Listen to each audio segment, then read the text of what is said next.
सत्संगी भूषणे प्रमाणों बताव्या कि छपैयानी अंदर बाल घनश्याम प्रगट थया धर्म अने भक्तिना आंगणामां।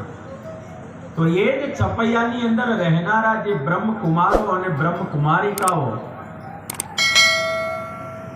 ते एटला बधा आनंदित हता कि ये ज आनंदमां ने आनंदमां परमात्मानी खुशीमां नाची रह्या हता। पण एनी पासे कोई एवं प्रमाण सत्संगी भूषणे बताव्युं नथी के ब्रह्म कुमारिकाओ अने ब्रह्म कुमारो आकाश मार्गे उडीने एनो आनंद किल्लोल करी शके।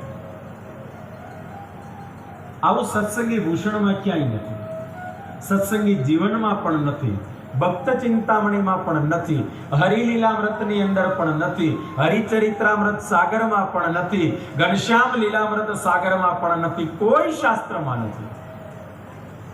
एटલું જરૂર લખ્યું કે બાલ ઘનશ્યામના પ્રાગટ્યથી એ છપૈયાના નરનારીઓ એટલા બધા આનંદમાં આવી ગયા, નાચી કૂદી રહ્યા છે। પણ એટલી સામર્થ્ય એમાં નહોતી કે આકાશ માર્ગે ઉડી શકે। હું એ બતાવવા માંગુ છું સમજણ કેટલી અગત્યની અને ઇમ્પોર્ટન્ટ વસ્તુ છે। જ્યારે એના એ જ સત્સંગી ભૂષણમાં બ્રહ્મચારી મહારાજ વાસુદેવાનંદ વર્ણી એ જ સત્સંગી જીવનમાં શતાનંદ સ્વામી એ જ ભક્ત ચિંતામણીમાં વૈરાગ્ય મૂર્તિ નિષ્કુળાનંદ સ્વામીએ સ્પષ્ટતાએ વાત બતાવી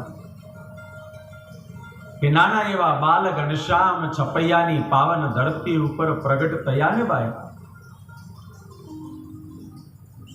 એ પાંચેક દિવસમાં તો સારા એ છપૈયાના આજુબાજુના પ્રાંતોમાં સમાચાર મળી ગયા કે ધર્મ અને ભક્તિને ત્યાં નાના એવા બાળકનો જન્મ થયો।